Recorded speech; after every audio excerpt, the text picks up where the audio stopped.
بسم اللہ الرحمن الرحیم۔ السلام علیکم ورحمۃ اللہ وبرکاتہ۔ تمام دیکھنے سننے والوں کو میری طرف سے السلام علیکم ورحمۃ اللہ وبرکاتہ۔ Sialvi on line academy YouTube channel اور فیس بک پیج پر آپ کو خوش آمدید کہتے ہیں۔ تو ہمارا جو سوال و جواب کا سبق تھا، ہم نے کل کا جو سبق پڑھا تھا اس کے اندر ہم نے 9ویں سوال تک یعنی کہ 8 سوال جو ہیں ان کے جوابات کو ان کے اوپر گفتگو کی تھی۔ تو سوال نمبر 9 ہے کہ تنوین کسے کہتے ہیں؟ دو زبر، جیسا کہ آپ کو یہ تیر کے نشان پہ نظر آ رہا ہوگا، دو زبر، دو زیر اور دو پیش کو تنوین کہتے ہیں۔ تنوین نون ساکن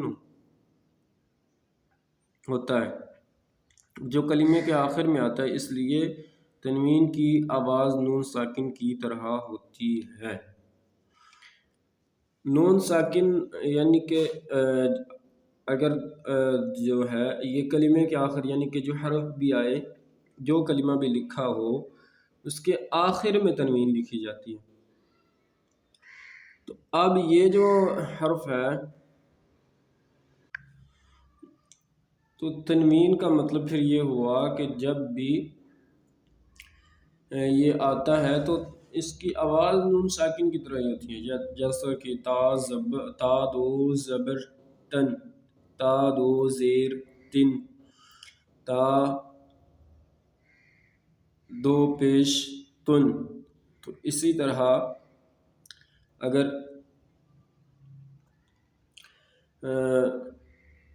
اس کو اس طریقے کے ساتھ پڑھیں، تا زبر نون تن، تو پھر بھی آواز ایک جیسی ہوئی تو اس کو کہتے ہیں تنوین۔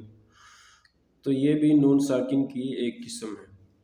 اس کے بعد ہے سوال نمبر 10، حروف مدہ کتنے اور کون کون سے ہیں؟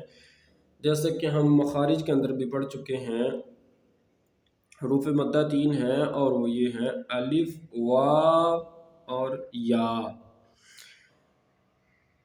اب ان کی وضاحت یہ ہے کہ جیسا کہ یہ آگے نیچے آ رہا ہے کہ ان کو الف مدہ، واو مدہ اور یا مدہ کیوں کہتے ہیں، یہ کب ہوں گے، ان کا مطلب کیا؟ تو یہ نیچے تینوں سوالوں میں ان کا جواب دیا گیا ہے۔ تو اب دیکھیں کہ الف سے پہلے اگر زبر ہو تو الف مدہ ہوگا۔ الف سے پہلے زبر کا مطلب ہے یعنی کہ ایک ہوتا ہے کہ جیسے یہ ابھی آپ کو نظر آ رہا ہے نا، یہ جو لکھا ہوا الف مدہ لکھا ہوا، اس کے اندر یہ الف سا سیدھا سا بنایا ہوا ہے نا، اس کے اوپر زبر لکھا ہوا ہے۔ اب اس کو الف نہیں کہتے، جب بھی الف کے اوپر زبر زیر یا پیش آ جائے، حرکت آ جائے، تو اس کو حمزہ کہتے ہیں، اس کو حمزہ بولیں گے۔ اب اس کو حمزہ بولنا ہے، اب اس کو الف نہیں بولنا۔ لیکن جب یہ خالی ہو اور اس سے پہلے جو حرف ہے اس کے اوپر زبر ہو، تو تب یہ جو حرف ہے اس سے جو اس کے پیچھے والا جو حرف ہے اس کے بعد جو الف لکھا ہوا ہوگا، یعنی کہ اب یہ اگر پڑھنے میں ابھی دیکھیں تو الف سے پہلے زبر ہو، یعنی کہ الف سے پہلے جو حرف ہے، جو لفظ ہے، اس کے اوپر جب زبر ہو تو اس کو الف مدہ کہیں گے، اس الف کو۔ اسی طرح واو ساکن یعنی کہ واو کے اوپر چھوٹی سی جو دال بنی ہوتی ہے اس کو جزم کہتے ہیں، اور جزم والے حرف کو ساکن حرف کہتے ہیں۔ تو واو ساکن سے پہلے پیش ہو، جیسے نون پیش واو نو، یعنی کہ نون کے اوپر پیش آ گئی ہے، ابھی میں نے مثال دی، اور واو جو ہے ساکن ہے، اب نون کو واو کے ساتھ ملا کے پڑھا، اب اس کو تھوڑا سا وہ ہے کہ واو مدہ ہوگا۔ اسی طرح یا ساکن سے پہلے یعنی کہ جب یا کے اوپر جزم ہو اور اس سے جو پہلے والا حرف ہے اس کے نیچے زیر آ جائے، یا ساکن سے پہلے زیر آ جائے تو یا مدہ ہوگا۔ اچھا جی، یہ سمجھ آ گیا کہ الف مدہ، واو مدہ اور یا مدہ کب ہوں گے، یعنی کہ الف سے پہلے زبر ہو تو الف مدہ، اور واو ساکن سے پہلے پیش ہو تو واو مدہ، اور یا ساکن سے پہلے زیر ہو تو یا مدہ ہوگا۔ ان سے پہلے بعد میں نہیں ہے۔ حروف مدہ کو کیسے پڑھتے ہیں؟ حروف مدہ کو ایک الف یعنی 2 حرکات کے برابر کھینچ کر پڑھتے ہیں۔ یہ خصوصیت ان حروف کی کہ جب بھی قرآن پاک میں یہ حرف آئیں تو ان کو کھینچ کر پڑھا جائے، ان کو لمبا کر کے پڑھا جائے۔ اس کے بعد کھڑی حرکات کسے کہتے ہیں؟ کھڑی حرکات کہتے ہیں کھڑے زبر، کھڑے زیر اور الٹے پیش کو کھڑی حرکات کہتے ہیں۔ کھڑی حرکات کو کس طرح پڑھتے ہیں؟ کھڑی حرکات کو حروف مدہ کی طرح ایک الف یعنی 2 حرکات کے برابر کھینچ کر پڑھتے ہیں۔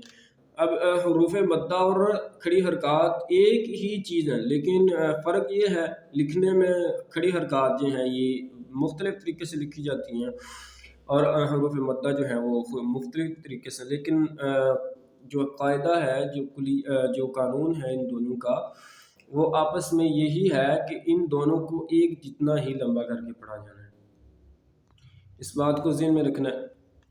اس کے بعد سوال نمبر 15 ہے کہ حروف لین کتنے اور کون سے ہیں؟ حروف لین 2 ہیں اور وہ یہ ہیں واو اور یا۔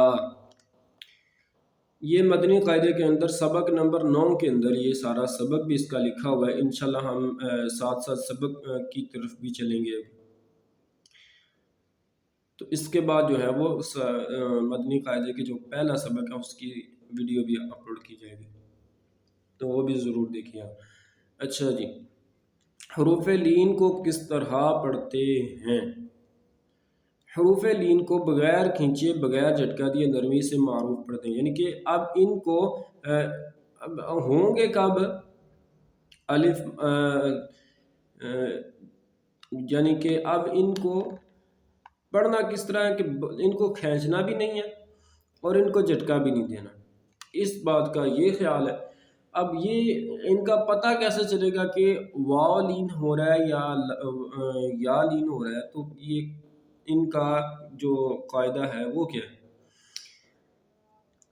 تو واو ساکن سے پہلے، یعنی پیچھے تھا واو ساکن سے پہلے پیش آ جائے تو واو مدہ ہوگا، یہاں پر ہے کہ واو ساکن سے پہلے زبر ہو، واو زبر یا وائی، ٹھیک ہے، یہ مثال ہے اس کی کہ واو ساکن سے پہلے زبر آ جائے تو واو لین ہوگا، اب اس کو لمبا نہیں کریں گے۔ اس طرح یا ساکن سے پہلے زبر آ جائے، یہاں پر دونوں سے پہلے یہ ہے کہ ساکن سے پہلے ان 2 حرف جو ہیں جب ساکن ہوں ان سے پہلے زبر آ جائے تو یہ لین ہوں گے۔ اور اب ان سمجھنے کا مقصد یہ ہے کہ ان کو بغیر کھینچے، بغیر جھٹکا دیے نرمی سے معروف پڑھیں گے۔ تو آج کا ہمارا سبق اتنا ہی تھا، کل انشاءاللہ آگے اس سے سوال نمبر 18 سے شروع کریں گے۔